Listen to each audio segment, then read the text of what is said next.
पर ये तो इधर रहता है ना शायद।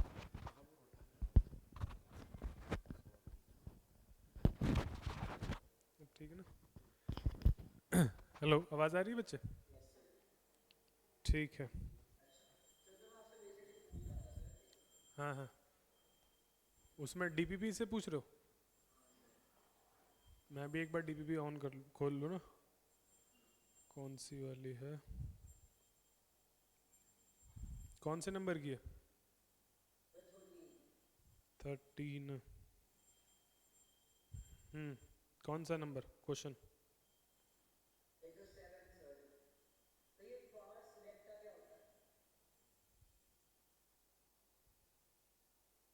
पार्स रेक्टा, ये आपके बुक में नहीं है। चलो इसको इग्नोर करो, है ना? क्वेश्चन गलत है। ठीक है, और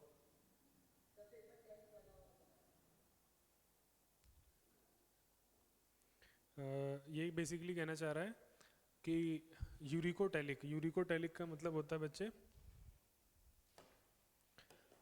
ऐसे एनिमल्स जिनमें जो नाइट्रोजनस वेस्ट है वो मेनली किसका है? यूरिक एसिड का। हाँ, तो यूरिक एसिड बर्ड्स में मिलता है और रेप्टाइल्स में देखने को मिलता है।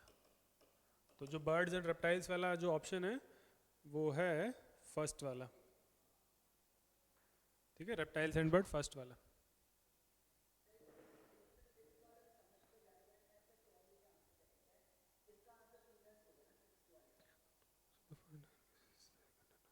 हाँ बच्चे, क्योंकि उसमें प्रोटीन ज़्यादा रहेगा ना।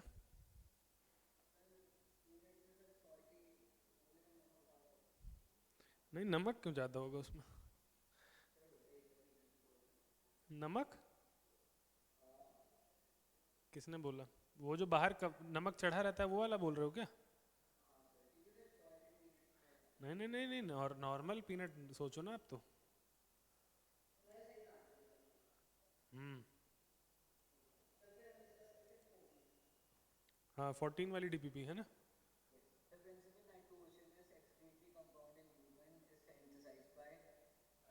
एक एक मिनट में 14 पहले खोल लूँ, है ना?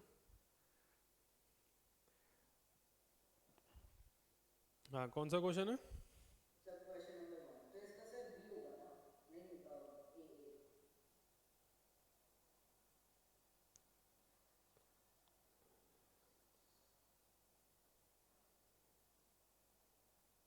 नहीं, इसका आंसर है बच्चे डी। हमने एक बार याद है देखा पढ़ा था कि जो सेल हैं, एक बार ऐसे मैंने डायग्राम बनाया था ना ऐसे ऐसे करके, कि सेल क्या बनाती है बच्चे?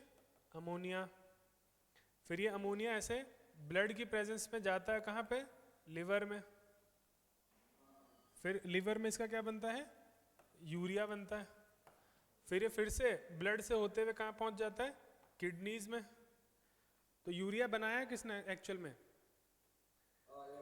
और इसको एलिमिनेट करने के लिए कौन रिस्पॉन्सिबल है? फिल्ट्रेशन के लिए कौन रिस्पॉन्सिबल है? किडनी है। तो देखो फोर्थ वाला ऑप्शन पढ़ो अब।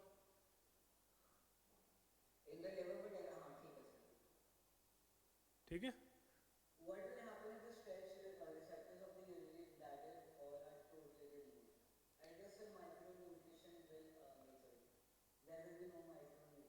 देर will be no micturition, micro nutrition नहीं, इसको बोलते हैं मिक्चुरेशन।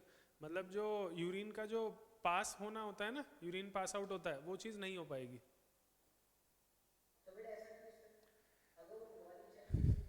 मैं बता रहा हूँ, मैं बता रहा हूँ। देखिए होता क्या है, स्ट्रेच रिसेप्टर प्रेजेंट कहाँ है वो समझते हैं। जैसे ये ब्लैडर है, यूरिनरी ब्लैडर, ये यूरेटर है, सॉरी यूरेथ्रा है। स्ट्रेच रिसेप्टर आपके यहाँ पे प्रेजेंट होते हैं, इस पे प्रेजेंट होते हैं। ठीक है, इसकी जो वॉल है ना ब्लैडर पे, ब्लैडर की जो वॉल है, मैं एक मिनट इसको डायग्राम को और थोड़ा, ये दिख रहे हैं ग्रीन ग्रीन कलर के, है ना? ये बेसिकली क्या है बच्चे? ये है आपके स्ट्रेच रिसेप्टर्स। ठीक है, स्ट्रेच रिसेप्टर क्या करता है? देखिए, जब कभी भी इसमें यूरिन ऐसे फिल होने लगेगा तो ये धीरे धीरे साइज में यूरिनरी ब्लैडर ऐसे एक्सटेंड करने लगेगा ना, स्ट्रेच करने लगेगा। उसकी वजह से स्ट्रेच रिसेप्टर्स क्या हो जाएंगे, एक्टिवेट हो जाएंगे, और एक्टिवेट होने के बाद ये स्ट्रेच रिसेप्टर्स क्या करेंगे, with the help of nerves signal देंगे किसको, सेंट्रल नर्वस सिस्टम को। फिर सेंट्रल नर्वस सिस्टम वहां से एक दूसरे न्यूरॉन की मदद से आ करके क्या बोलेगा, इस यूरिनरी ब्लैडर में प्रेजेंट जो कुछ मसल्स होती हैं, स्मूथ मसल्स होती हैं, उनको क्या करेगा, कॉन्ट्रैक्ट करेगा, ताकि यूरिन किधर की तरफ चले, आगे की तरफ ऐसे पुश हो। क्लियर है? तो सिग्नल गया कैसे, जब स्ट्रेच रिसेप्टर स्ट्रेच करते हैं तब सिग्नल सीएनएस पे जाता है, हमारे ब्रेन या फिर स्पाइनल कॉर्ड पे जाता है, और वहां से वापस सिग्नल आता है इस यूरिनरी ब्लैडर की वॉल पे, और जिसकी वजह से ये यूरिनरी ब्लैडर क्या करता है, ऐसे कॉन्ट्रैक्ट करता है और यूरिन आगे की तरफ पास आउट होता है, और इसी यूरिन के पास आउट होने को हम क्या बोलते हैं, मिक्चुरेशन। तो अगर हम स्ट्रेच,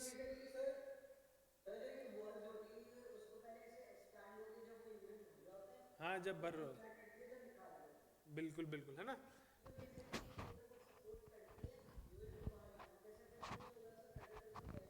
हाँ, अगर ये स्ट्रेच रिसेप्टर अगर हम मान लेते हैं यहाँ से निकाल देते हैं, स्ट्रेच रिसेप्टर ये जो ग्रीन ग्रीन कलर के मैंने बनाए हैं, अगर इसको हम निकाल लें तो ये सिग्नल फिर वहाँ सीएनएस को पता नहीं चलेगा, और सीएनएस को जब पता नहीं चलेगा तो यहाँ सिग्नल कॉन्ट्रैक्शन के लिए नहीं आएगा, तो यूरिन इधर से पास आउट नहीं होगा बेसिकली। क्लियर है? तो there will be no micturition. हाँ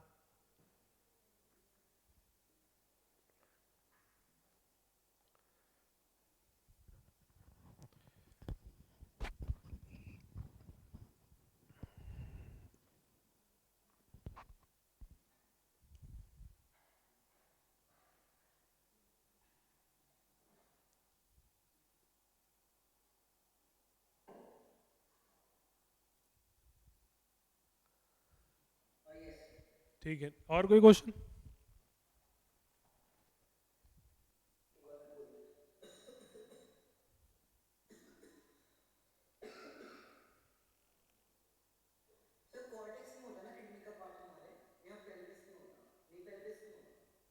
कौन सा वाला क्वेश्चन है?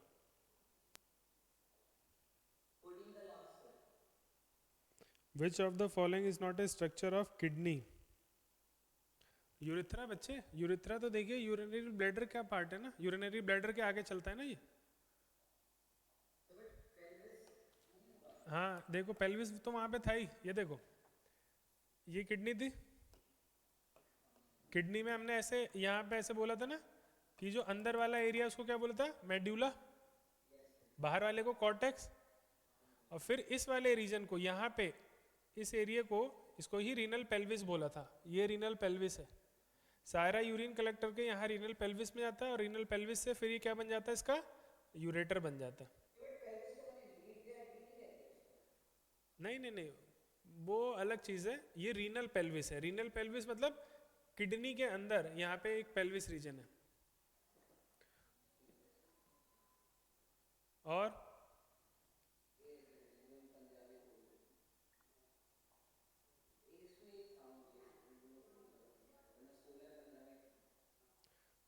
कौन सी वाली में, डीपीपी नंबर?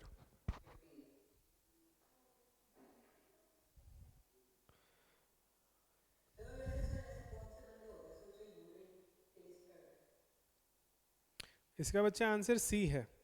एक बार आपको याद है मैंने आपको लिखवाया था एक तरफ,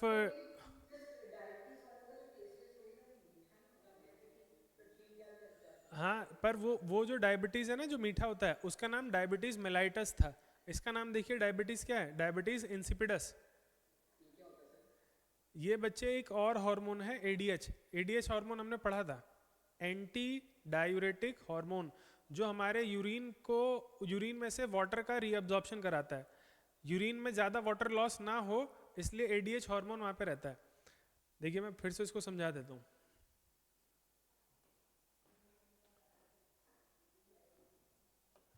देखिए हमारा ब्रेन होता है ना,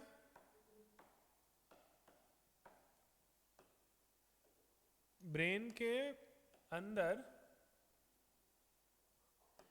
एक ग्लैंड होता है बेसिकली, उस ग्लैंड को हम बोलते हैं पिट्यूटरी ग्लैंड। क्या बोलते हैं? ये पिट्यूटरी ग्लैंड है।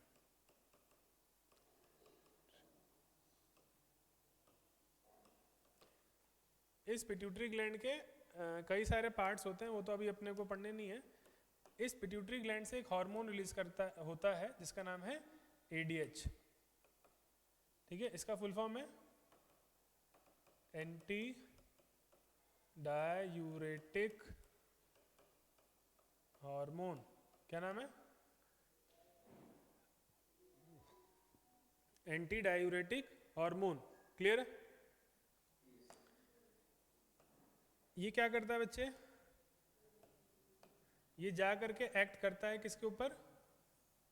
किडनीज पे। ठीक है, किडनीज में भी किस पे एक्ट करता है? किडनी में क्या स्ट्रक्चर है आपके पास? नेफ्रॉन।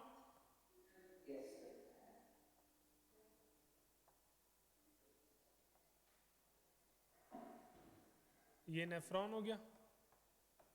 ठीक है, तो बेसिकली जो वाटर यहां से नेफ्रॉन के थ्रू आगे चल करके यूरिन से पास आउट होने वाला है, उस वाटर को ये लॉस नहीं होने देता। कौन नहीं लॉस होने देता? ADH। तो ADH क्या करता है बेसिकली? इस नेफ्रॉन से वापस क्या कर लेता है? वाटर का री एब्जॉर्प्शन कर लेता है। क्या कर लेता है? री एब्जॉर्प्शन। H2O का री एब्जॉर्प्शन। ठीक है, ये वाटर रीएब्जॉर्ब होके कहाँ चला जाता है बच्चे? क्या ये वाटर ब्लड में चला जाता है? समझ में आई ना बात? अच्छा, अब जो यहाँ से बच्चे यूरिन बन रहा है, जो यूरिन बनेगा वो डाइल्यूट यूरिन बनेगा या कंसंट्रेटेड बनेगा?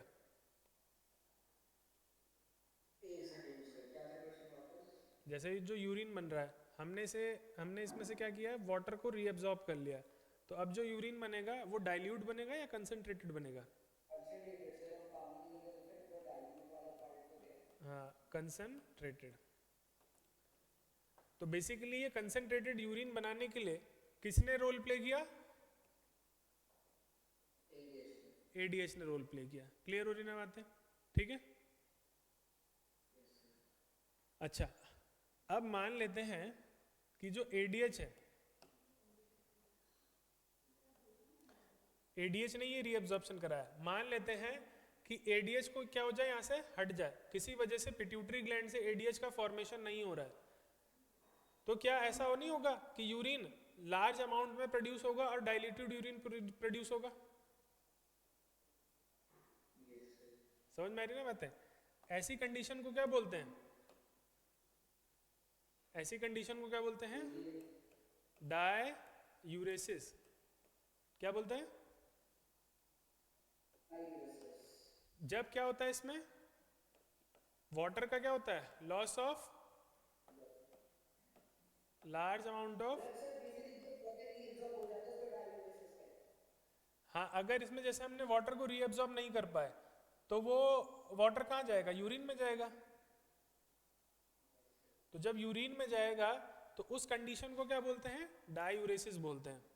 तो loss of large amount of water in urine.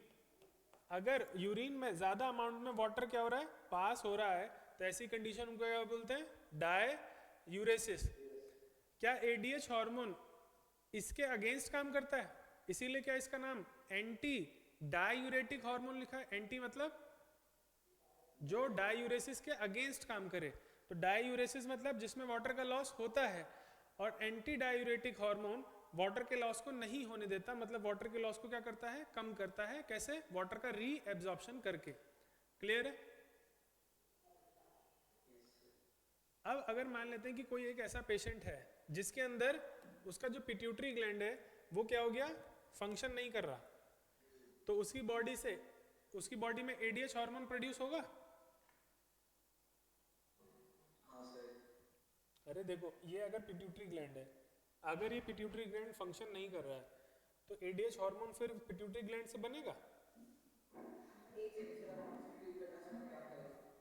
जैसे ये पिट्यूटरी ग्लैंड है ना, ब्रेन में प्रेजेंट है, ये पिट्यूटरी ग्लैंड अगर नॉन फंक्शनल हो गया तो यहाँ से बनने वाला ये जो एडीएच हार्मोन है क्या ये प्रोड्यूस होगा?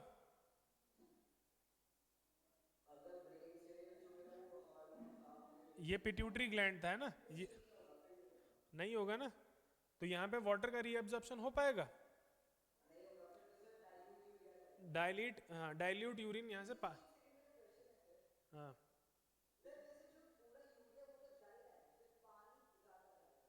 हाँ पानी ज़्यादा जा रहा है, क्लियर हो रही ना बातें?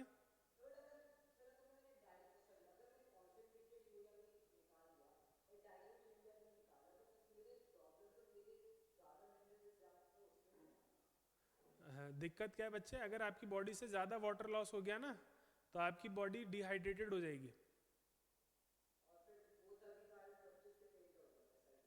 हाँ क्लियर है, तो वाटर के लेवल को मेंटेन करने के लिए ब्लड में एडीएच हार्मोन रिलीज होता है। ठीक हो रही ना बातें? अगर किसी की बॉडी में एडीएच हार्मोन रिलीज नहीं हो रहा है तो उसकी बॉडी में वाटर लॉस होता रहेगा है ना, यूरिन के थ्रू। क्लियर है? और जो ऐसा यूरिन है,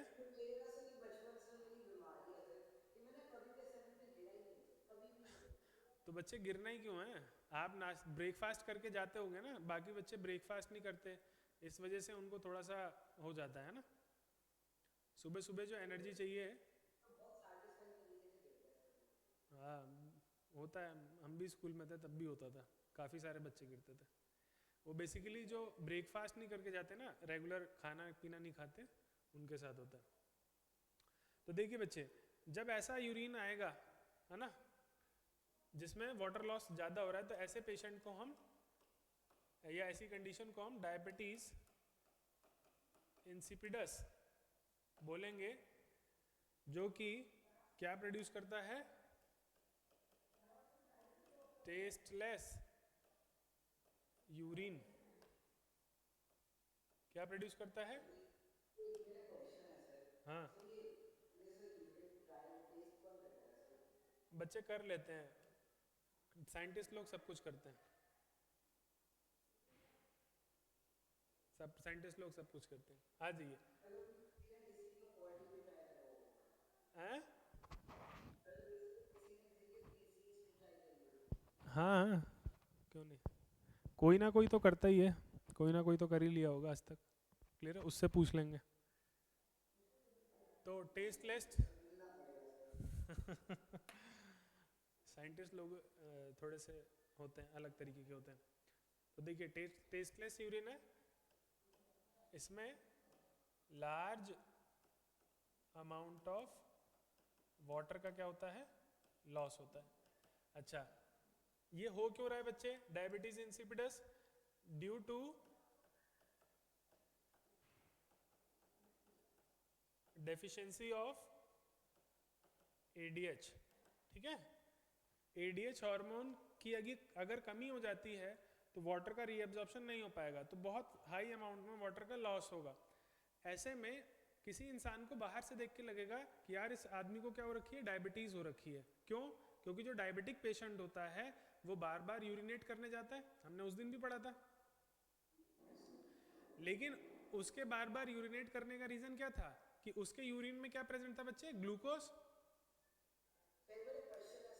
हाँ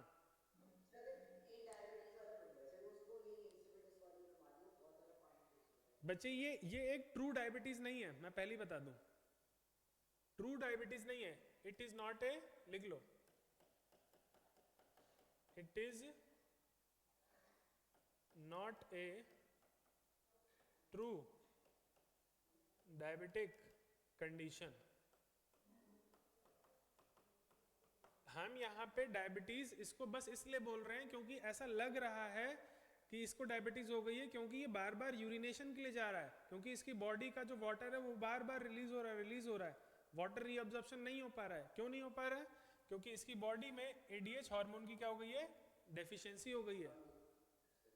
समझ में आ रही ना? इसको एक्चुअल में डायबिटीज है नहीं, हमें बस ऐसा लगता है इसको डायबिटीज है, क्योंकि ये बार बार यूरिनेट करने वॉशरूम की तरफ जाता है। क्लियर हो रही ना बातें? और इसके यूरिन में ग्लूकोज प्रेजेंट नहीं है। इसके यूरिन में ग्लूकोज प्रेजेंट है कि नहीं है? नहीं है, इसीलिए हमने इसके यूरिन को कैसा यूरिन बोल, क्या,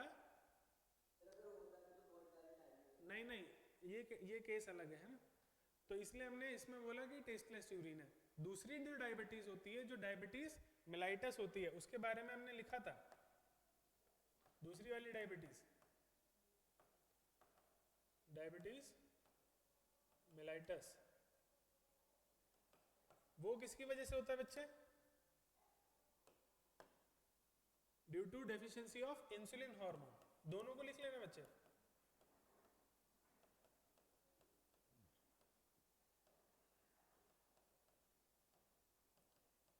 इंसुलिन हार्मोन, ये इंसुलिन हार्मोन कहां से सिक्रीट होता है? इंसुलिन हार्मोन कौन सा ग्लैंड बनाता है? इंसुलिन बनाता है पेनक्रियाज, अभी मैंने बताया नहीं आपको, सिक्रेटेड बाय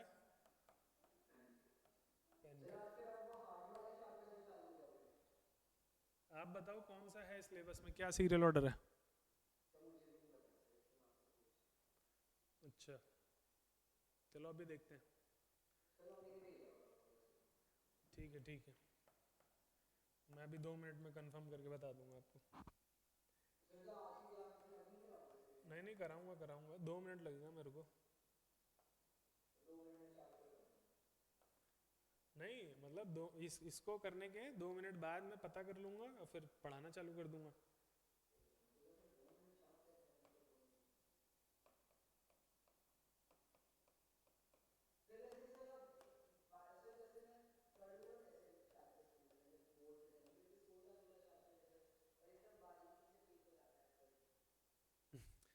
रिवीजन करनी पड़ेगी बच्चे, जो पढ़ाया जा रहा है उसको ध्यान से डेली बेसिस पे रिवाइज करना पड़ेगा, उसके क्वेश्चन सॉल्व करने पड़ेंगे। दवाइयों के, दवाइयों के नाम क्यों याद करना?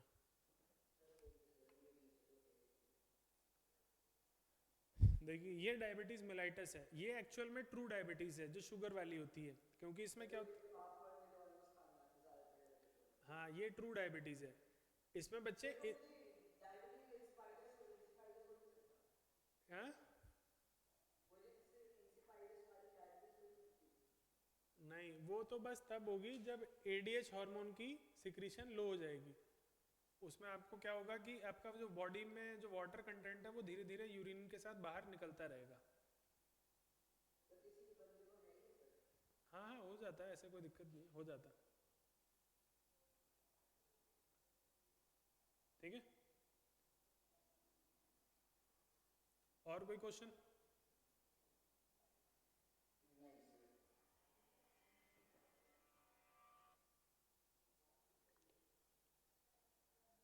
ठीक है,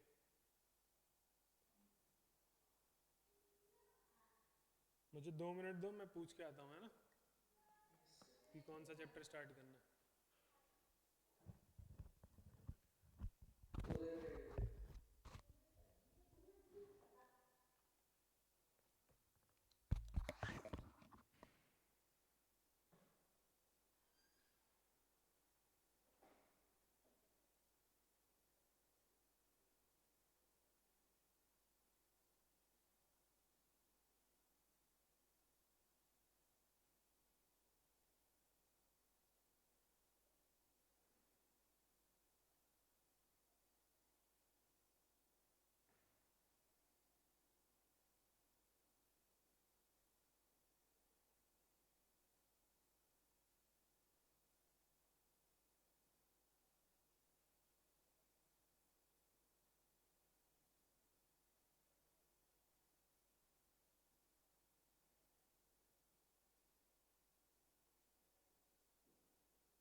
सर्कुलेटरी सिस्टम है बच्चे,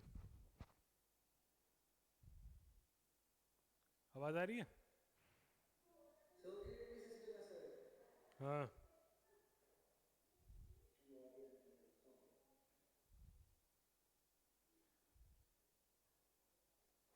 ठीक है। सर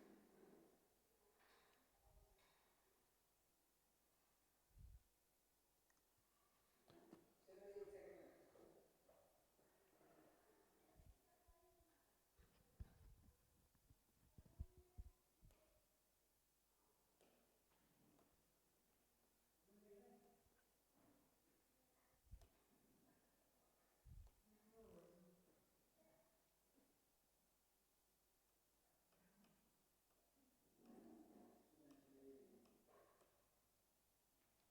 सेकंड में।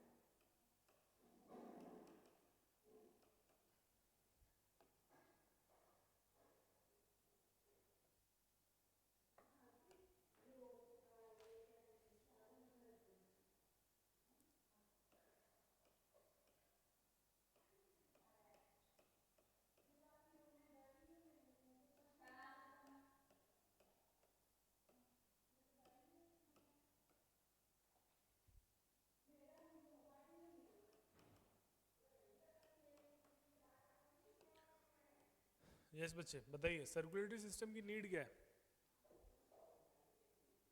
Circulatory system, okay sir. Sir तो बेसिकली सर हमारी जो बॉडी में सर सेल्स है, हमारी बॉडी सेल्स की बनी हुई है। ठीक है। अब सेल्स सर हमारी फंक्शनल यूनिट है। ये काम करता है तो हमारी पूरी बॉडी काम करती है ना। हम्म। सर तो बेसिकली सर, और ये इन सेल्स को चाहिए होती है एनर्जी काम करने के लिए। ठीक है। वो एनर्जी इनको मिलती है ऑक्सीजन रेस्पिरेशन करके, हम्म। जिसकी वजह से हमें ऑक्सीजन की जरूरत पड़ती है ना। तो बेसिकली सर जो हमारी बॉडी में जो ब्लड है सर, जो सर्कुलेटरी सिस्टम है, जो हार्ट है वो ब्लड में ऑक्सीजन को पंप करता है ठीक है। और फिर वो हमारी बॉडी में डालता है। और इसके अलावा? और इसके अलावा सर वो ट्रांसपोर्टेशन में हेल्प नहीं, फिर वो अगर हमारी बॉडी में कोई पैथोजेंस वगैरह आ जाता है उनसे भी लड़ता है सर। ठीक है। सर्कुलेटरी सिस्टम का मतलब है यहाँ पे जो बेसिकली क्या करे, कुछ ना कुछ सर्कुलेट कर रहा है। कोई सब्सटेंस होगा उसके पास, है ना, जिसको वो एक जगह से पिक करता है और दूसरी जगह क्या कर देता है, ट्रांसपोर्ट कर देता है ना। लोडिंग होती है एक जगह पे और एक साइड पे अनलोडिंग होती है। क्लियर है? तो यहाँ पे हम देखते हैं कि क्या क्या ऐसा लोडिंग अनलोडिंग होती है। फॉर एग्जाम्पल मान लेते हैं कि ये आपके लंग्स हैं,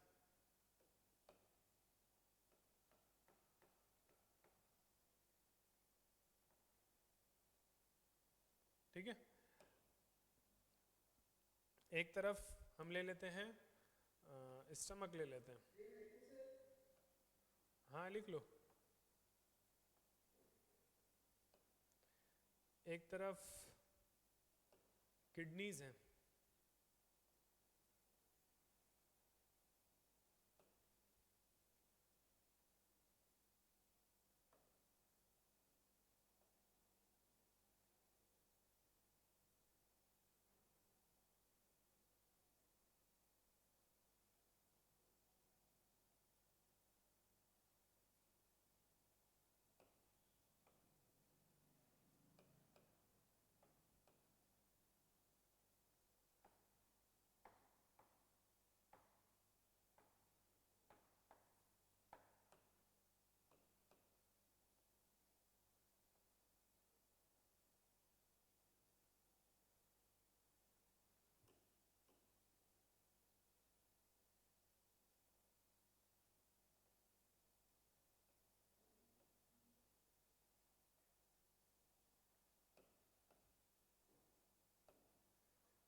तो देखिए ये हमारा ब्लड वेसल्स का पूरा नेटवर्क है। नेटवर्क समझते हो ना, एक पूरा जाल बिछा हुआ है ना ब्लड वेसल्स का।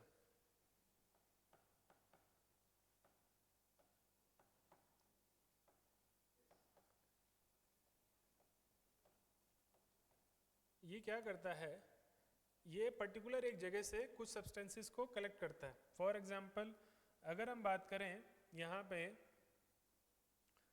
कि हमारे स्टमक में क्या होता है, फूड का डाइजेशन होता है ना. तो डाइजेस्टेड फूड को जैसे कि मान लेते हैं जो ग्लूकोज है उसको क्या कर लेता है, इंटेस्टाइन से पिक कर लेता है और फिर उस ग्लूकोज के मॉलिक्यूल को कहाँ ड्रॉप करेगा वो, बॉडी के अलग अलग, है ना, बॉडी के अलग अलग हिस्सों में. और इंडिविजुअली वो चाहिए किसको, वो चाहिए बेसिकली सेल्स को. क्लियर हो रही ना बातें. तो उन ग्लूकोज के मॉलिक्यूल्स को बेसिकली क्या कर रहा है, ट्रांसपोर्ट कर रहा है ना, डिफरेंट डिफरेंट पार्ट्स में ट्रांसपोर्ट कर रहा है. ठीक है, जो हमारा ब्लड है या ब्लड वेसल्स का पूरा जो नेटवर्क है. ठीक है, इसके बाद हमने कहा कि जो ग्लूकोज है वो विदाउट ऑक्सीजन उसका ब्रेकडाउन नहीं हो सकता. तो ऑक्सीजन वो कहाँ से लाएगा बच्चे, लंग से लेके आएगा. तो लंग्स से ऑक्सीजन चली जाएंगी यहाँ पे, तो ऑक्सीजन यहाँ पे आ गई, ये O2 अंदर चली गई. ये O2 भी क्या करेगी, क्या हर जगह बॉडी में डिस्ट्रीब्यूट होगी, हर जगह सर्कुलेट होगी. तो क्या ब्लड वेसल्स का नेटवर्क गैसेस के ट्रांसपोर्टेशन के लिए भी रिस्पॉन्सिबल है. अच्छा, जब ये सेल्स में ग्लूकोज का ब्रेकडाउन होगा in the presence of oxygen, तो क्या यहाँ पे CO2 बनेगी, वाटर भी बनेगा. और उस CO2 और उस वाटर को यहाँ से एलिमिनेट करने के लिए हम फिर से क्या करेंगे, CO2 को सेल से निकाल के किस में डाल देंगे, ब्लड वेसल्स में. ये सारे ब्लड वेसल्स के जितने भी CO2 होंगे, क्या ये फिर से उस CO2 को किस में डाल देंगे, लंग्स में. हाँ, ब्लड वेसल, हाँ बिल्कुल बिल्कुल, है ना. 2-4 मिनट के लिए जब कांस्टेंट उनको एनर्जी नहीं मिलती है तो उस वजह से डेथ हो जाती है. ठीक हो रही ना बात. तो CO2 को यहाँ से हमने क्या कर दिया, रिमूव कर दिया. तो बेसिकली सेल से CO2 को लंग्स तक पहुँचाने के लिए हमने किसकी हेल्प ली, इन ब्लड वेसल्स के नेटवर्क की क्या ली, हेल्प ली. क्लियर है. ठीक है, क्या इस सेल ने जब मेटाबॉलिज्म करा तो कुछ नाइट्रोजनस वेस्ट भी बनाया. उस नाइट्रोजनस वेस्ट को फॉर एग्जांपल यहाँ से नाइट्रोजनस वेस्ट बन रहा है ना, ये बन रहा है हमारा नाइट्रोजनस वेस्ट. इस नाइट्रोजनस वेस्ट को रिमूव करने के लिए हमारे पास ऑर्गन कौन सा है बच्चे, किडनी. तो ये किडनी तक नाइट्रोजनस वेस्ट कैसे पहुंचेगा, क्या इन्हीं ब्लड वेसल्स के नेटवर्क के थ्रू पहुंचेगा, है ना. ये ब्लड वेसल फिर क्या कर जाएगी, किडनी के अंदर एंटर कर जाएगी. फिर यहाँ पे क्या होगा, फिल्ट्रेशन होगा. और फिल्ट्रेशन के बाद फिर सारा यूरिन क्या कर देंगे, यहाँ से बाहर कर देंगे. क्लियर हो रही ना बातें. तो बेसिकली एक इंडिविजुअल ऑर्गन से हमारी सेल्स तक, है ना, अलग अलग ऑर्गन से अलग अलग सेल्स तक जो है मटेरियल्स का ट्रांसपोर्टेशन ये किसकी वजह से पॉसिबल हो पा रहा है, हमारे सर्कुलेटरी सिस्टम की वजह से पॉसिबल हो पा रहा है. क्लियर है. फूड एक जगह से दूसरी जगह जाता है, गैसेस एक जगह से दूसरी जगह जाती हैं, वेस्ट मटेरियल एक जगह से दूसरी जगह जाता है, किडनीज में जाता है. क्लियर हो रही ना बातें. इन सभी चीज़ों के ट्रांसपोर्टेशन के लिए हमने एक पूरा सेटअप बना रखा है जिसमें हमारा सर्कुलेटरी सिस्टम वो आता है. ठीक है, तो लिख देते हैं पहले. इतना समझ में आया ना कि क्यों हमें नीड है ना. लिखते हैं नीड क्यों है हमें, कि why we need the circulatory system. It is responsible for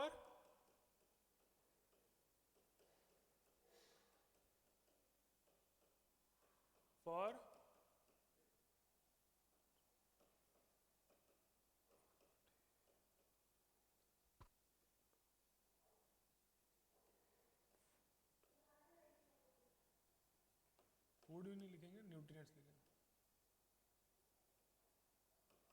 nutrients, gases, excretory waste from one part of the body to other part. ठीक है, किस लिए जरूरत है circulatory system? Because it is responsible for the transportation of sir of nutrients from one part to the other. Only nutrients और other substances also. Gases and excretory waste. Gases for example, CO2 and oxygen. बिल्कुल सही है ना। Excretory waste मतलब nitrogenous waste, Ammonia, uric acid, urea. हाँ ये सब है ना।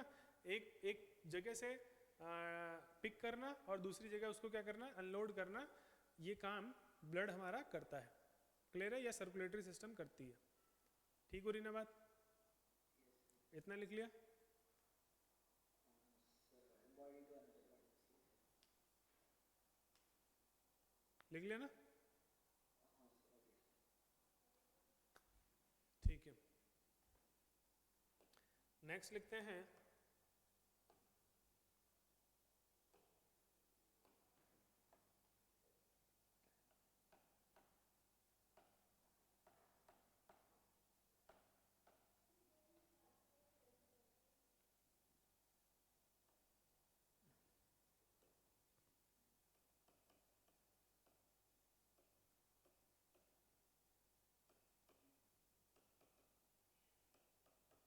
कंपोनेंट्स ऑफ सर्कुलेटरी सिस्टम, है ना, क्या क्या होते हैं।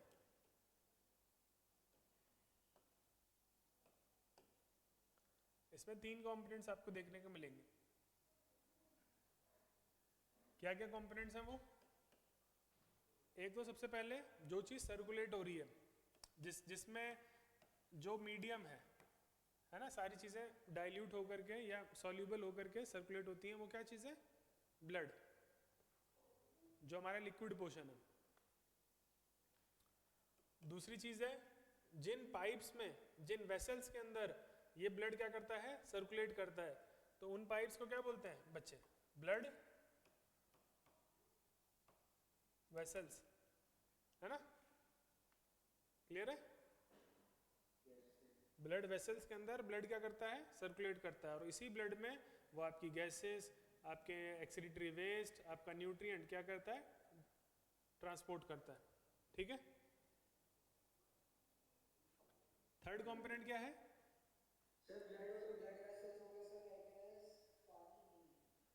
थर्ड कंपोनेंट है जो इस ब्लड को इस ब्लड वेसल में पंप करता है, पंपिंग ऑर्गन हार्ट।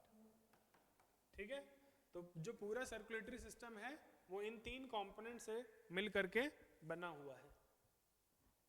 क्लियर है?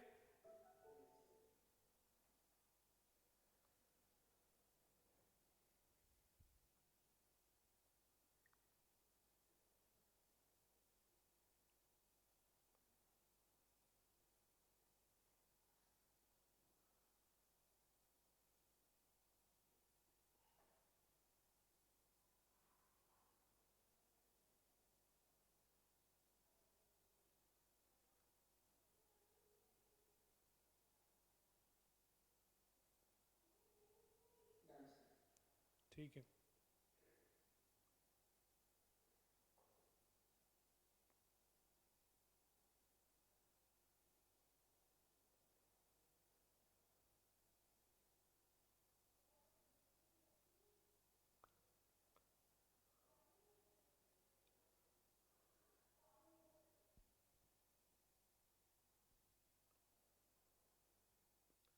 एक चीज हमारी बॉडी या ब्लड और भी सर्कुलेट करता है, वो है बच्चे हार्मोन्स, है ना। जैसे हमने यहाँ पे लिखा था ना कि it is responsible for transportation of nutrient, gases, excretory waste, है ना। यहीं पे हम एक चीज और भी लिख सकते हैं कॉमा लगा के कि ये और किसके लिए है? हार्मोन्स के ट्रांसपोर्टेशन के लिए भी रिस्पॉन्सिबल है। ठीक है, लिख सकते हो उसमें।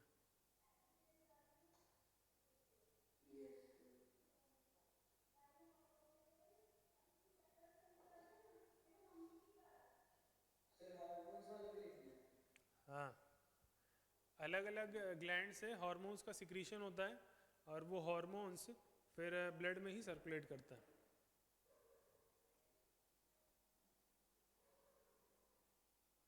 ठीक है, चलिए अब थोड़े कैरेक्टरिस्टिक्स पे आते हैं ब्लड के। ब्लड के कैरेक्टरिस्टिक्स पढ़ते हैं। ब्लड का कलर कैसा होता है बच्चे?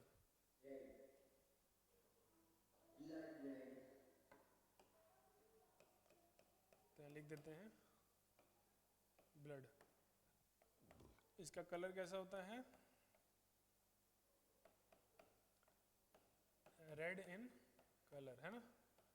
क्यों होता है रेड कलर का? क्यों होता है? बिकॉज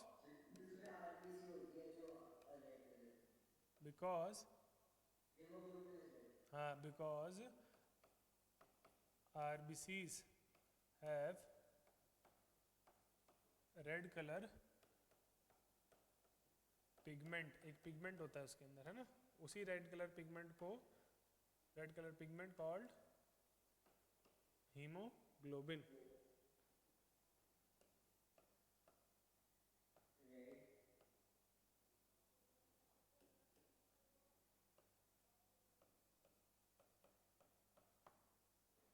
ठीक है, इसके वॉल्यूम की बात करें बच्चा,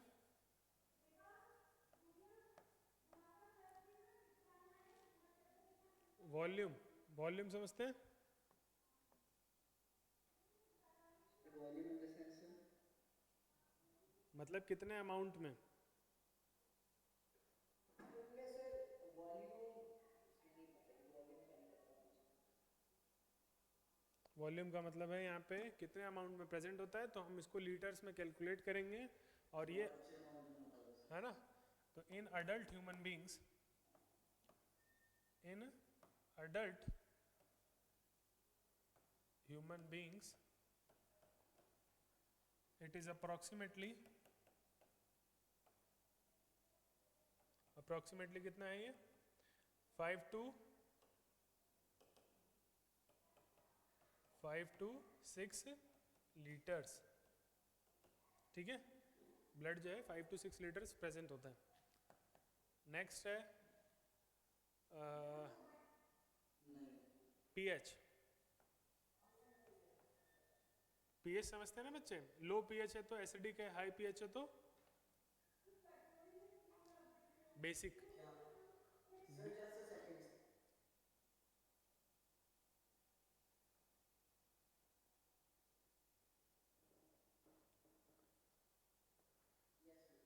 मैंने कहा कि लो पीएच है तो क्या होता है? एसिडिक होता है, और हाई पीएच होता है तो बेसिक होता है।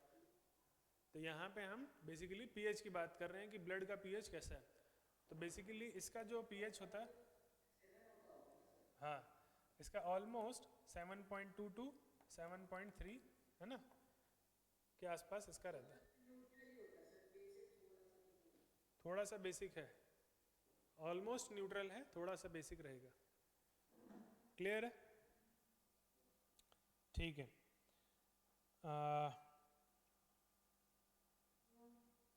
ठीक,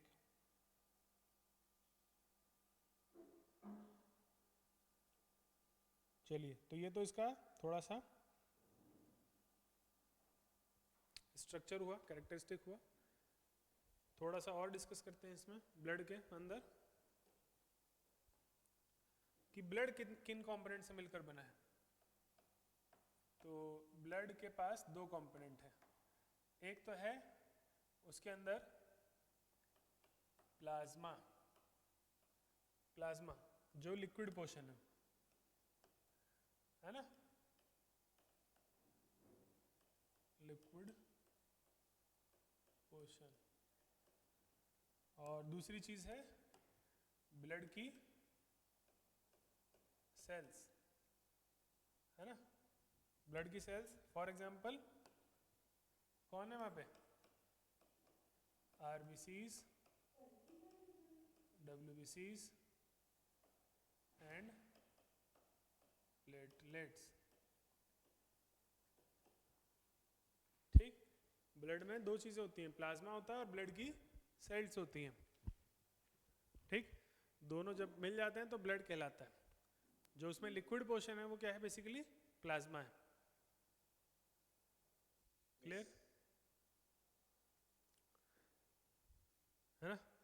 बाकी फंक्शंस में हमने लिखा ही कि वो क्या करता है, transport of nutrients, transport of gases, transport of excretory material, distribution of hormones. Clear हो रही ना बातें। यस लिखनी है ये चीज़ कि नहीं लिखनी, लिख लो फंक्शन में डाल के। सीधे से लिख तो लिया मैंने ब्लड की, क्या, ये लिख ली मैंने। हाँ फंक्शन, कोई रीजन है सर मस्कुलर आवाज ऐसी सी होती है इसका तो रीज़न नहीं पता मेरे को। यहाँ लिखिए फंक्शंस ऑफ ब्लड।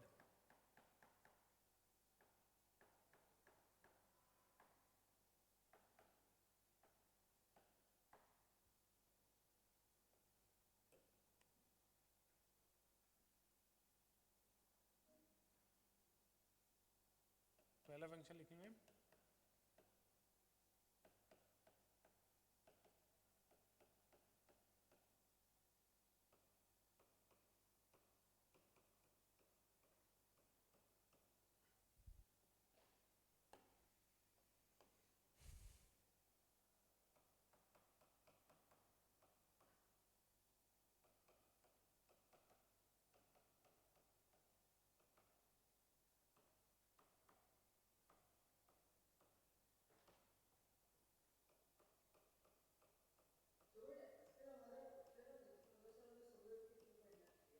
क्या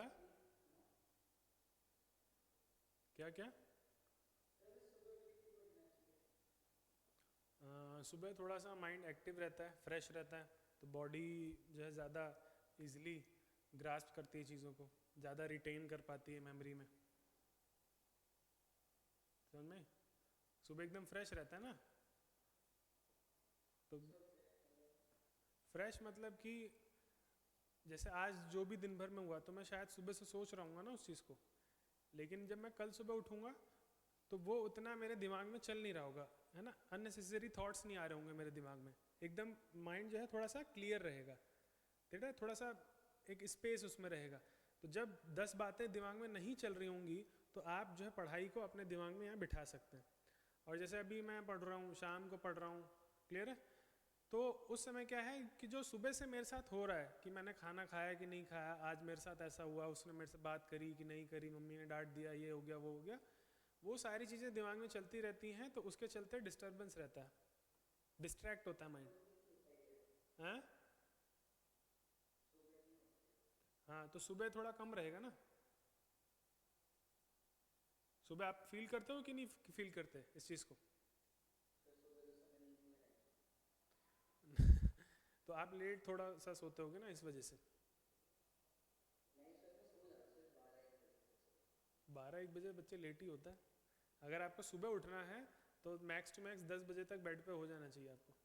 सर बट सर अभी मैंने प्रॉपर डे को, अभी मेरे एग्जाम है सर इंजीनियरिंग में, तो हाँ मैंने अपने प्रॉपर शेड्यूल किया है कि मैं 8 बजे सो जाऊँगा, 3 बजे उठूँगा, फिर मैं 4 से 6 जिम जाऊँगा उनके साथ, फिर 6:30 आ जाऊँगा, फिर मैं रेडी हो स्कूल के लिए, फिर नहीं हाँ 3 से 5 बजे नहीं, हाँ मैं 3 से 5 बजे तक जिम जाऊँगा, ठीक है, फिर मैं आके 5 से फिर मैं रेडी हो जाऊँगा, तो 5:30 तक मैं रेडी हूँ, ठीक है सर, फिर मैं आते आते 5:30 से 7:30 तक पढ़ूँगा। नहीं, इतना एकदम से ऐसे आप अपनी रूटीन को चेंज नहीं कर पाओगे। सर एकदम से नहीं सर, मैं आज 10 बजे सोऊंगा, फिर कल 9 बजे, फिर 8 ऐसे करूँगा। हाँ तो फिर ठीक है, मतलब फिर भी आपको 20-25 दिन लग जाएंगे रूटीन बनाने में। सर एक हफ्ता लगेगा सर ज़्यादा, देख लेना, तो फिर शाम को वो पढ़ लूँगा। ट्राई कर लेना, है ना। अच्छी बात है अगर आप रूटीन बना लेते हैं, 8 बजे सोने लग जाते हैं, लेकिन थोड़ा सा टफ रहेगा। ना सर मुझे नहीं खाया, बस मुझे खाना खिला दो पूरा अच्छे से, मैं फिर सोऊंगा। हाँ ठीक। क्योंकि मेरा बेड बहुत ज़्यादा सॉफ्ट है। हाँ चलो ठीक है, अच्छी बात है। चलिए नेक्स्ट लिखते हैं। और किसके लिए रिस्पॉन्सिबल है ये, फिर हम ऐसे ही लिखेंगे ट्रांसपोर्टेशन ऑफ ऑक्सीजन, है ना। कहाँ से कहाँ ट्रांसपोर्ट कराता है ये ऑक्सीजन को? From lungs to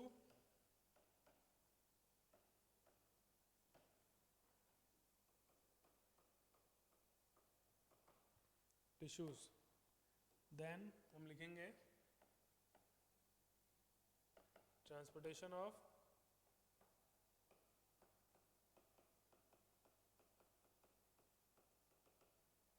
carbon dioxide, कहाँ से? From tissues to lungs.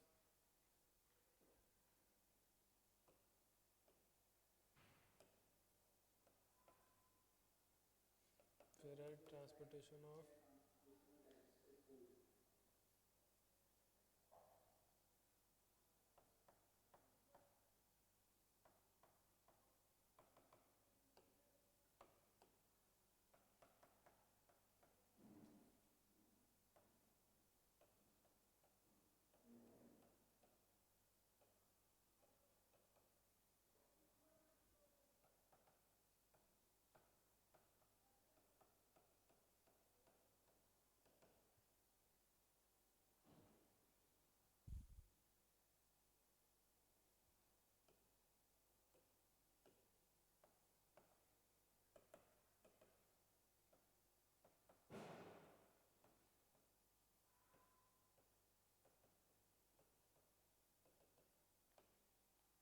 Sir and में नहीं आ रहा है सर, ये फॉर्मूला से तो।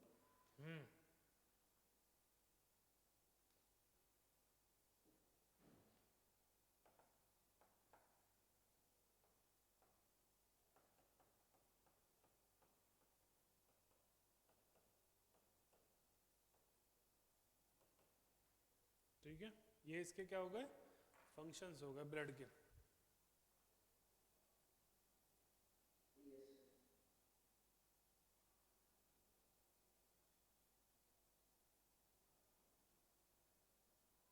तो वैसे आप भी साइंटिस्ट हो सर? नहीं बच्चे, मैंने मास्टर्स करी है। मेरी भी स्कूल में जो टीचर है ना सर, बोलते हैं सर वो साइंटिस्ट कर लेते हैं जैसे। उन सबके डॉक्टर्स के नाम, मतलब उनके सबके नाम के आगे डॉक्टर्स लगा हुआ हाँ सर, वो डॉक्टर प्रवीण, हाँ सर। है। साइंटिस्ट नहीं है बेसिकली वो लोग, पोस्ट ग्रेजुएट, वो सॉरी पीएचडी वो होल्डर। रिसर्च करता है, वो रिसर्च करता है चीज़ों हाँ, पे। पीएचडी होल्डर्स हैं वो, साइंटिस्ट ही हैं, चलो कोई नहीं। तो मैंने पूरे लेक्चर खराब किया था ना सर, इसलिए याद नहीं। खराब किया था मतलब? सर नाम से बार बार पूछता था ना, डॉक्टर ना सिर्फ डॉक्टर ना, ना सिर्फ स्कूल में क्या करता था। हम्म, तो वो सिर्फ स्कूल में ही थोड़ी काम करती होंगी, वो और भी रिसर्च लैब वगैरह में भी काम करती होंगी। सर मुझे नहीं पता सर, मैं पहले आपसे पूछता। हम्म, पहले या तो पहले करती रहे होंगे, यस सर, ओके सर। है ना। ठीक है, यहाँ पे हम प्लाज्मा का ना, जैसे हम मान लेते हैं 100 ml आपने वो लिया, ब्लड लिया, तो 100 ml में जो लिक्विड वाला पोर्शन है प्लाज्मा, वो लगभग लगभग 55% होता है ना। 55% ऑफ ब्लड। क्लियर? ठीक है, चलिए।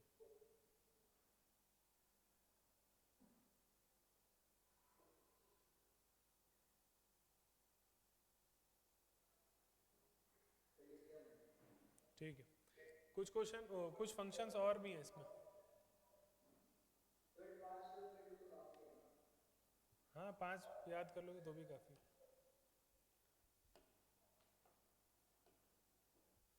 जैसे जो WBC से,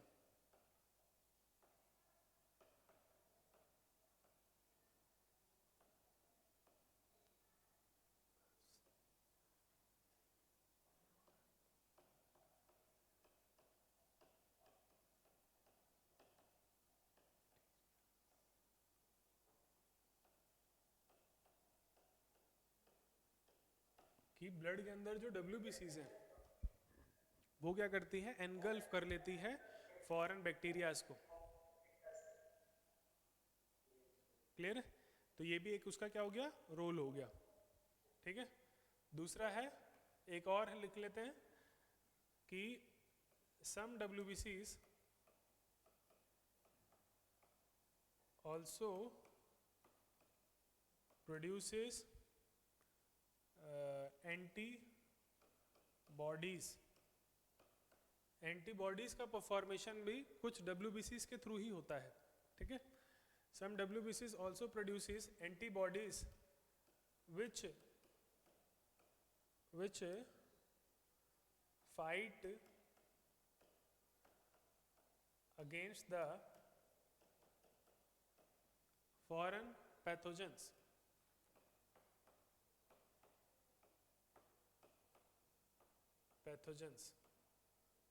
है ना, बाहर से आने वाले पैथोजेंस के अगेंस्ट WBCs एंटीबॉडीज बना करके क्या करती हैं, फाइट करती हैं।